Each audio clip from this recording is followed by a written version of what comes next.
മൂത്രം ഒഴിക്കുമ്പോൾ ഭയങ്കര വേദന, അല്ലെങ്കിൽ അടിവയറിന് വേദന, മൂത്രത്തിനൊരു ദുർഗന്ധം, ഇടയ്ക്കിടയ്ക്ക് ഒഴിക്കണമെന്നുള്ള തോന്നൽ, ഇങ്ങനെ പല ലക്ഷണങ്ങളായിട്ട് നമ്മുടെ അടുത്ത് പേഷ്യൻസ് വരാറുണ്ട്. ഇതിനോടൊപ്പം തന്നെ പനിയും കുളിരും ഒക്കെ നിൽക്കുകയാണെങ്കിൽ നമ്മൾ യൂറിൻ റുട്ടീനാണ് ടെസ്റ്റ് ചെയ്യാറ്. അപ്പം നോക്കിക്കഴിഞ്ഞ് കഴിഞ്ഞാൽ മിക്ക ആൾക്കാർക്കും മൂത്രത്തിൽ പഴുപ്പ് അല്ലെങ്കിൽ യൂറിനറി ട്രാക്ട് ഇൻഫെക്ഷൻസ് കാണാറുണ്ട്. എന്താണ് യൂറിനറി ട്രാക്ട് ഇൻഫെക്ഷൻ വരാനുള്ള കാരണങ്ങൾ, എന്തൊക്കെയാണ് ലക്ഷണങ്ങൾ, നമുക്ക് എങ്ങനെ മാനേജ് ചെയ്യാം എന്നൊക്കെ നമുക്ക് ഡീറ്റെയിൽഡ് ആയി വീഡിയോയിലൂടെ നോക്കാം. ഞാൻ ഡോക്ടർ പ്രിയ, Q1B ഹെൽത്ത് കെയറിലെ ഹോമിയോപ്പതിക് ഫിസിഷ്യനാണ്.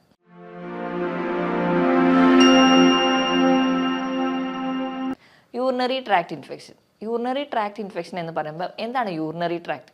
നമുക്കറിയാം, നമ്മുടെ ശരീരത്തിലെ രക്തത്തിനെ മുഴുവൻ കിഡ്നി അരിക്കുകയും അത് വേസ്റ്റായിട്ട് പുറന്തള്ളുന്നതാണ് യൂറിൻ അല്ലെങ്കിൽ മൂത്രം.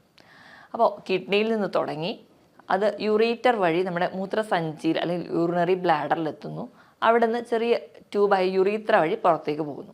അതാണ് ഒരു നോർമൽ പാത്വേ. ഇവർക്ക് എന്തെങ്കിലും രോഗങ്ങൾ വന്നിട്ടുണ്ടെങ്കിൽ പ്രധാനമായിട്ടും മൂത്രസഞ്ചിക്കും വരുന്ന രോഗത്തെയാണ് നമ്മൾ യൂറിനറി ട്രാക്ട് ഇൻഫെക്ഷൻ എന്ന് പറയും. ഈ ഒരു കണ്ടീഷൻ കൂടുതലായിട്ടും സ്ത്രീകളിലാണ് കാണാറ്. ഒരു പുരുഷന്മാരെ വെച്ചാണെങ്കിൽ 30 മടങ്ങ് ചാൻസസ് സ്ത്രീകൾക്കാണ് കൂടുതലായിട്ടുള്ളത്. കാരണം യുറീത്രയുടെ നീളം എന്ന് പറയുന്നത് പുരുഷന്മാർക്കേക്കാളും സ്ത്രീകൾ വളരെ ചെറുതാണ്. അതുകൊണ്ട് തന്നെ പെട്ടെന്ന് ബാക്ടീരിയൽ ഇൻഫെക്ഷൻസോ അല്ലെങ്കിൽ മറ്റ് ഇൻഫെക്ഷൻസോ ഒക്കെ പെട്ടെന്ന് വരാൻ കാരണമാകും.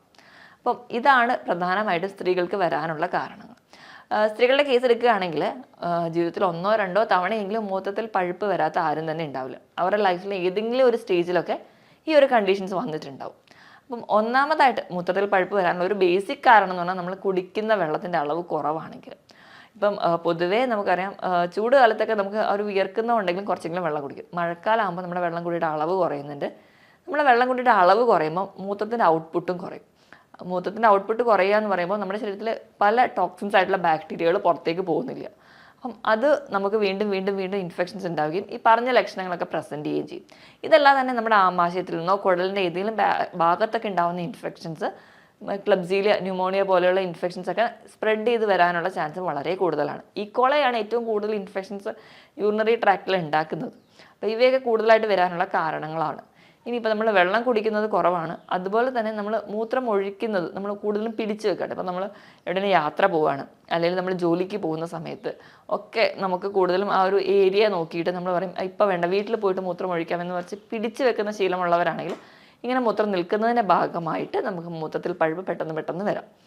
ഇതല്ലാതെ തന്നെ എന്തെങ്കിലും സ്റ്റോണൊക്കെ ഉണ്ട് കിഡ്നിയിൽ, അപ്പോൾ നമ്മുടെ ആ അല്ലെങ്കിൽ യൂറിറ്ററിലോ എവിടെയെങ്കിലുമൊക്കെ ഒരു സ്റ്റോൺ ഉണ്ടെങ്കിൽ ആ ഒരു സ്റ്റോൺ ഈ ഒരു യൂറിൻ്റെ ഔട്ട്ഫ്ലോ ബ്ലോക്ക് ചെയ്യും. അത് ഇൻഫെക്ഷൻസിൽ വരാൻ ചാൻസ് ഉണ്ട്. ഇനിയിപ്പോൾ പ്രഗ്നൻസി പോലെ അല്ലെങ്കിൽ മറ്റ് എന്തെങ്കിലും ഗർഭാശയ മുഴകളോ അല്ലെങ്കിൽ എന്തെങ്കിലും ആമാശയത്തിലുള്ള ഗ്രോത്തോ, ഇതൊക്കെ നമ്മുടെ ആ ഒരു ബ്ലാഡറിനോ അല്ലെങ്കിൽ ആ ഒരു ഏരിയയ്ക്ക് കംപ്രഷൻ ഉണ്ടാക്കുന്നതിൻ്റെ ഭാഗമായിട്ട് യൂറിനറി ഔട്ട്ഫ്ലോ കുറയുന്നത് കാണാം. അതുകൊണ്ട് നമുക്ക് യൂറിനറി ട്രാക്ട് ഇൻഫെക്ഷൻസ് കൂടുതലായിട്ട് വരുന്നത് കാണാം. ഇതൊക്കെയാണ് ചില കാരണങ്ങൾ. ഇതോടൊപ്പം തന്നെ ഇപ്പോൾ സ്ത്രീകളിൽ ഈ ഗർഭാശയ മുഴകൾ പോലെ തന്നെ പുരുഷന്മാരിലാണെങ്കിൽ ചാൻസ് വളരെ കുറവാണ്. എന്നാലും വരികയാണെങ്കിൽ പ്രോസ്റ്റേറ്റ് എൻലാർജ്മെൻറ്റ് അല്ലെങ്കിൽ പ്രോസ്റ്റേറ്റ് ഗ്രന്ഥിക്കൊക്കെ വീക്കമുള്ള പുരുഷന്മാർക്കും ഇങ്ങനെ റിക്കറൻ്റ് ആയിട്ട് ഇൻഫെക്ഷൻസ് വരാം. ഇപ്പോൾ സ്ത്രീകളിൽ അതുകൂടാതെ തന്നെ യോനി ഭാഗത്തിൽ വജൈനൽ ഇൻഫെക്ഷൻസോ വെള്ളപ്പോക്ക് പോലെയുള്ള ബുദ്ധിമുട്ടുള്ളവർക്കും ഈ UTIയുടെ ലക്ഷണങ്ങളോ അല്ലെങ്കിൽ UTI ഒക്കെ നമുക്ക് കാണിക്കാറുണ്ട്. ഇനിയിപ്പോൾ ഇതൊന്നും കൂടാതെ തന്നെ നമുക്ക് മദ്യപാനം പോലെയുള്ള ശീലങ്ങൾ അല്ലെങ്കിൽ ഒരുപാട് കോള പോലുള്ള ഡ്രിങ്ക്സ്, കഫീൻ അടങ്ങിയ ഡ്രിങ്ക്സ്, കാപ്പി, ചായ ധാരാളം കുടിക്കുന്നവരാണെങ്കിൽ നമ്മുടെ ശരീരത്തിൽ നിന്ന് വേണ്ട വെള്ളം കിട്ടാതെ ഡീഹൈഡ്രേറ്റഡ് ആവും. അതിൻ്റെ ഭാഗമായിട്ടും പെട്ടെന്ന് നമുക്ക് യൂറിനറി ട്രാക്ട് ഇൻഫെക്ഷൻസ് വരുന്നത് കാണാം. ഇനി ഇതല്ലാതെ തന്നെ വൃക്കയിൽ മറ്റ് രോഗങ്ങൾ എന്തെങ്കിലും ഉള്ളവരാണെങ്കിൽ, പാരമ്പര്യമായിട്ട് വൃക്കയ്ക്ക് ഇൻഫെക്ഷൻസോ അങ്ങനെ എന്തെങ്കിലും രോഗങ്ങളുള്ളവർ, അല്ലെങ്കിൽ പ്രമേഹ രോഗികളിൽ ഒരുപാട് പേരിലും കാണുന്ന ഒന്നാണ് മൂത്രത്തിൽ പഴുപ്പ് വരുന്നത്. കാരണം പ്രമേഹ രോഗികളുടെ ബ്ലഡ് എടുക്കുകയാണെങ്കിൽ അതിൽ ഗ്ലൂക്കോസ് കണ്ടന്റ് വളരെ കൂടുതലാണ്. അപ്പോൾ 1-2 ബാക്ടീരിയ കയറിയാൽ മതി, അത് പെട്ടെന്ന് ഈ ഒരു ഗ്ലൂക്കോസ് എടുത്ത് മൾട്ടിപ്ലൈ ചെയ്യുകയും അത് പെട്ടെന്ന് നമുക്ക് ഇൻഫെക്ഷൻസ് ഉണ്ടാവുകയും ചെയ്യും. അപ്പോൾ അവർക്ക് ഇൻഫെക്ഷൻ ഉണ്ടാകുമ്പോൾ തന്നെ ചിലപ്പം അവരെ തന്നെ അറിയാതെ പോകും, ഒരു വേദന, ഒരു സെൻസേഷനൊന്നും അറിയില്ല. അതുപോലെ തന്നെയാണ് അവർക്ക് ഈ പ്രമേഹ രോഗികൾക്ക് ഈ നാഡികളെ ഒരുപാട് ബാധിച്ചു കഴിഞ്ഞിട്ടുണ്ടെങ്കിൽ യൂറിനറി ബ്ലാഡറിൽ നിന്ന് മൂത്രം നിറഞ്ഞു എന്നൊരു സിഗ്നൽ യുറീത്രയിലോട്ട് എത്താതെ വരികയും അല്ലെങ്കിൽ നമ്മുടെ തലച്ചോറിലോട്ട് പോവാതെ വരികയും നമുക്ക് മൂത്രം ഒഴിക്കണം എന്നുള്ളൊരു തോന്നൽ ഉണ്ടാവില്ല. അങ്ങനെ തോന്നലില്ലാത്തത് കൊണ്ട് തന്നെ മൂത്രം ഒഴിക്കാതെ വരികയും അത് കെട്ടിക്കിടന്നിട്ടും അങ്ങനെ ഒരു കണ്ടീഷനും ഉണ്ടാവാറുണ്ട് ഈ പ്രമേഹ രോഗികൾക്ക്. അവർക്ക് നാഡിയൊക്കെ ബാധിക്കുന്ന ഒരു സ്റ്റേജ് എത്തുകയാണെങ്കിൽ. അപ്പം ഇതൊക്കെയാണ് നോർമലി ഒരു ഇൻഫെക്ഷൻസ് വരാനുള്ളൊരു ചാൻസസ്. അപ്പം മൂത്രത്തിൽ പഴുപ്പ് വരാനുള്ള കാരണങ്ങൾ എന്തൊക്കെയാണെന്ന് ഞാൻ പറഞ്ഞു. ഇനി നമുക്ക് ലക്ഷണങ്ങളോട് വരികയാണെങ്കിൽ മൂത്രം ഒഴിക്കുമ്പോൾ ഭയങ്കര വേദനയായിരിക്കും, ഡിസ്യൂറിയ എന്ന് പറയും. അതുകൊണ്ട് ഫ്രീക്വൻ്റ് ആയിട്ട് മൂത്രം ഒഴിക്കാനുള്ള തോന്നൽ. മൂത്രം ഒഴിക്കാനൊന്നും ഉണ്ടാവില്ല, പക്ഷെ ഭയങ്കരമായിട്ട് മൂത്രം ഒഴിക്കണം എന്നുള്ളൊരു തോന്നൽ അവർക്ക് തോന്നാറുണ്ട്. എപ്പോഴും പോവും, ബാത്റൂമിലൊക്കെ പോകും, പക്ഷെ മൂത്രം പോവില്ല. അതുപോലെ അടിവയറിന് ഭയങ്കരമായ വേദന, നമ്മൾ മസിൽ പെയിൻ പോലെയൊക്കെ അതികഠിനമായ വേദന പ്രസൻറ്റ് ചെയ്യുന്നത് കാണാം. ഇനി അടിവയറിന് വേദനയോടൊപ്പം തന്നെ അവർക്ക് ശരീരമാസകലം വേദന, ഭയങ്കരമായിട്ട് പനി ഉണ്ടാവും. കൂടുതൽ പനി എന്ന് പറഞ്ഞിട്ടുണ്ടെങ്കിൽ രാത്രിയായിരിക്കും. അതുപോലെ തന്നെ നല്ല വിറയലെന്ന് പറഞ്ഞാൽ ആ പേഷ്യൻ്റ് ചിലപ്പോൾ കംപ്ലയിൻറ്റ് ചെയ്യുന്നത് അവരുടെ കൈയും കാലും എടുത്തിട്ട് അടിക്കുന്ന പോലെ അവർ വിറയ്ക്കും. അവർക്ക് ഒന്നോ രണ്ടോ ഒരു കട്ടിയുള്ള പുതപ്പ് തന്നെ മതിയാവും, അത്രയ്ക്ക് അധികമായിരിക്കും അവർക്ക് കുളിരും വിറയലുമായിട്ട് പ്രസൻറ്റ് ചെയ്യാറ്. ഇനി മൂത്രം എടുക്കുന്ന കേസ് എടുക്കുകയാണെങ്കിൽ നല്ല കലങ്ങിയായിരിക്കും പോവുക, നല്ല ഡാർക്ക് കളേർഡ് ആയിരിക്കും, കോൺസെൻട്രേറ്റഡ് ആയിരിക്കും, അതുപോലെ തന്നെ ദുർഗന്ധമായിട്ട് പ്രസൻറ്റ് ചെയ്യാറുണ്ട്. ഇതൊക്കെയാണ് യൂറിനറി ട്രാക്ട് ഇൻഫെക്ഷൻ വരുന്നവരിൽ കാണിക്കുന്ന ലക്ഷണം. ഇപ്പോൾ ഇത്രയും അധികം ഫീച്ചേഴ്സ് ഉണ്ടെങ്കിലും നമ്മൾ വിചാരിക്കും മൂത്രത്തിൽ പഴുപ്പ് എന്ന് പറയുമ്പോൾ ചെറിയൊരു കണ്ടീഷൻ ആണെങ്കിലും അത് കഠിനമായി നമുക്ക് ക്ഷീണം ഉണ്ടാക്കുന്ന ഒരു കണ്ടീഷൻ. കാരണം നമ്മുടെ ശരീരത്തിലെ ബാക്ടീരിയയുടെ ഗ്രോത്ത് ദിവസം ചെല്ലുന്തോറും മൾട്ടിപ്ലൈ ചെയ്തുകൊണ്ടേയിരിക്കും. പെട്ടെന്നായിരിക്കും ആ ഒരു ബാക്ടീരിയൽ ഗ്രോത്ത് കൂടി വരിക. അപ്പോൾ നമുക്ക് ബാക്കിയുള്ള ഫീച്ചേഴ്സൊക്കെ ബുദ്ധിമുട്ടാകും. നമ്മുടെ ബാക്കി ജനറൽ ഫീച്ചേഴ്സായിട്ട് ഉള്ള കാര്യങ്ങൾക്കൊക്കെ ബുദ്ധിമുട്ട് വരുന്നത് കാണാം. ഇനിയിപ്പോൾ ഈ പനിയുടെ കേസ് എടുക്കുകയാണെങ്കിൽ നമുക്ക് നോർമലി നമുക്കറിയാം വൈറലോ അങ്ങനെ എന്തെങ്കിലും പനികളൊക്കെ ആണെങ്കിൽ അതിൻ്റെ കൂടെ തന്നെ നമുക്ക് ജലദോഷം അല്ലെങ്കിൽ ചുമ പോലെയുള്ള ഫീച്ചേഴ്സ് ഉണ്ടാവാറുണ്ട്. പക്ഷേ ഈ ഒരു കേസിൽ പനി വരുമ്പോൾ നമുക്ക് ബോഡി പെയിൻ ഉണ്ട് എന്നല്ലാതെ വേറെ അപ്പർ റെസ്പിറേറ്ററി ട്രാക്ട് ഇൻഫെക്ഷൻസ് ഒന്നും കാണിക്കില്ല. അപ്പം തന്നെ നിങ്ങൾ സംശയിക്കണം അവിടെ ഒരു UTI ഉണ്ടോ എന്ന്. അപ്പോൾ തന്നെ നിങ്ങൾ യൂറിൻ ടെസ്റ്റ് ചെയ്യുക, അല്ലെങ്കിൽ അടുത്ത് തന്നെ ഒരു ഡോക്ടറെ തന്നെ കൺസൾട്ട് ചെയ്യാണ് വേണ്ടത്. ഇതോടൊപ്പം തന്നെ ഓക്കാനം, ഛർദിൽ, വായിൽ ഒരു ടേസ്റ്റ് ഇല്ലാത്ത പോലെ, ഭക്ഷണത്തിനോട് ഒരു വിരോധം, ഇങ്ങനെയൊക്കെയുള്ള സിംറ്റംസ് കൂടെ കാണിക്കാറുണ്ട്.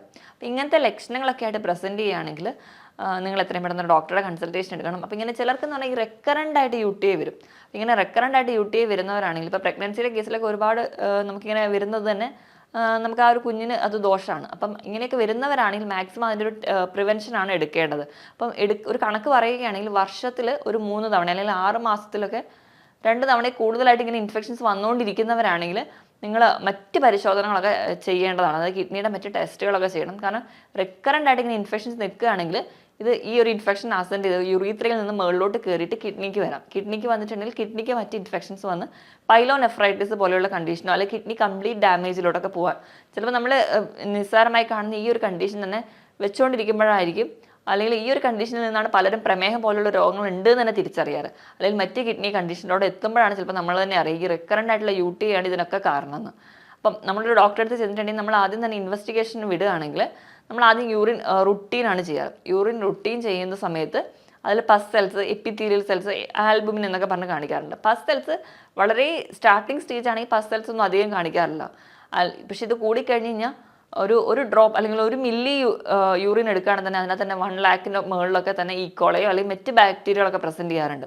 അത്രയ്ക്കധികം ഇൻഫെക്ഷൻസ് ഈ ഒരു ചെറിയ ഓർഗാനിസം തന്നെ ദിവസങ്ങൾ കൊണ്ട് തന്നെ മൾട്ടിപ്ലൈ ചെയ്ത് ഉണ്ടാവാറുണ്ട്. അപ്പം ഏറ്റവും ആദ്യം നമ്മൾ യൂറിൻ റുട്ടീനിന് വിടും.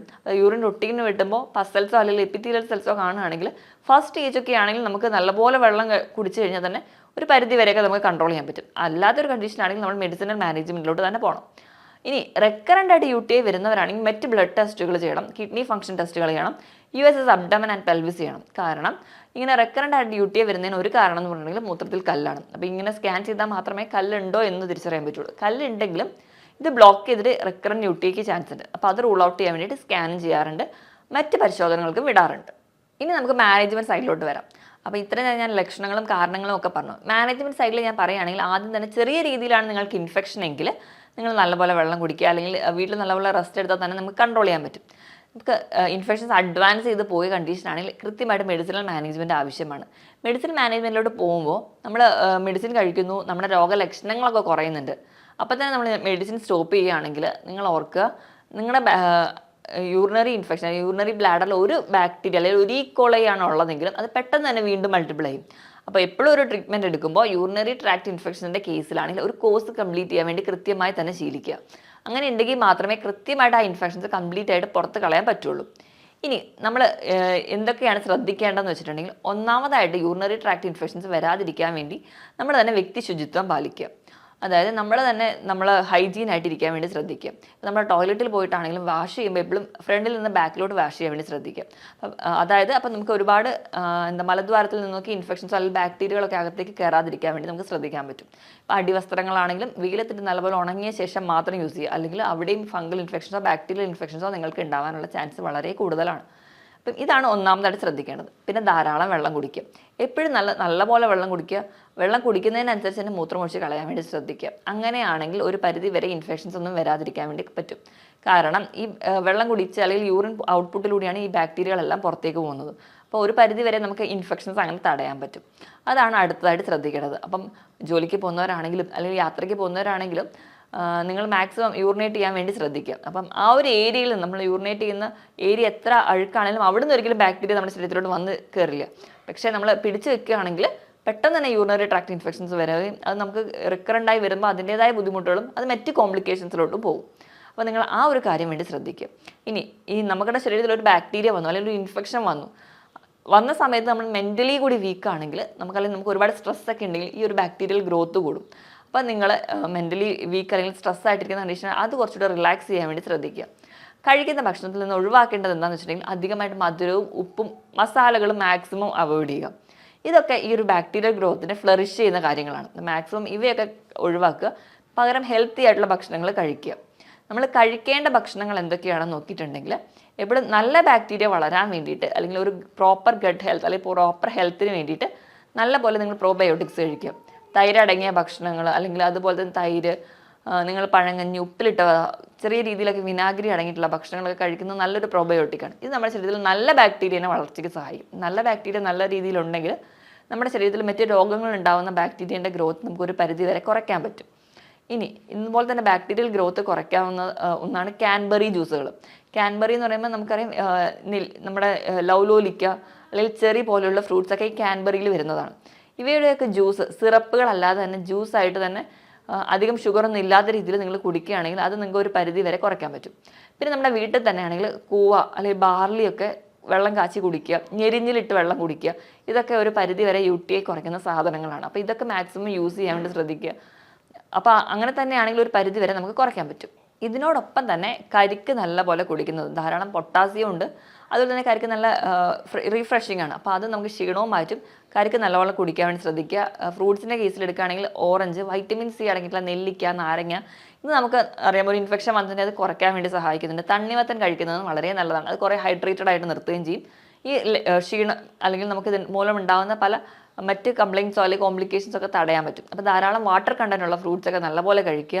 കുറച്ചുകൂടെ ഹെൽത്തി ആയിട്ടുള്ള ഭക്ഷണങ്ങളൊക്കെ കഴിക്കുക. അങ്ങനെയാണെങ്കിൽ ഒരു പരിധി വരെ നമുക്ക് ഇൻഫെക്ഷൻസ് ഒക്കെ തടയാൻ പറ്റും. ഇനി നമ്മൾ അതുപോലെ തന്നെ നമ്മൾ വ്യക്തി ശുചിത്വം പാലിക്കുകയും കൂടി വേണം. അതുപോലെ നമ്മൾ ടോയ്ലറ്റിലൊക്കെ പോയി കഴിഞ്ഞ് കഴിഞ്ഞാൽ ആ ഒരു ഏരിയ വാഷ് ചെയ്ത് ഡ്രൈ ആക്കി കീപ്പ് ചെയ്യാൻ വേണ്ടി ശ്രദ്ധിക്കുക. കാരണം നമ്മുടെ ഡ്രസ്സിൽ നിന്നോ അല്ലെങ്കിൽ നമ്മളെ ശുചിത്വം ഇല്ലായ്മയിൽ നിന്നും ഇങ്ങനെ ഇൻഫെക്ഷൻസ് റിക്കറൻ്റ് ആയിട്ട് വരാൻ ചാൻസ് ഉണ്ട്. അപ്പം നമ്മൾ തന്നെ ശ്രദ്ധിച്ച് കഴിഞ്ഞാൽ ഒരു പരിധി വരെ നമുക്ക് UTI പോലെയുള്ള ഇൻഫെക്ഷൻസ് തടയാൻ പറ്റും. ഈ പറഞ്ഞ കാര്യങ്ങളിൽ എന്തെങ്കിലും ഡൗട്ട് ഉണ്ടെങ്കിൽ നിങ്ങൾ താഴെ കാണുന്ന നമ്പറിൽ കോൺടാക്ട് ചെയ്യുക. മറ്റൊരു ഹെൽത്ത് ടോപ്പിക്കുമായിട്ട് വീണ്ടും കാണുന്നത് വരെ നന്ദി.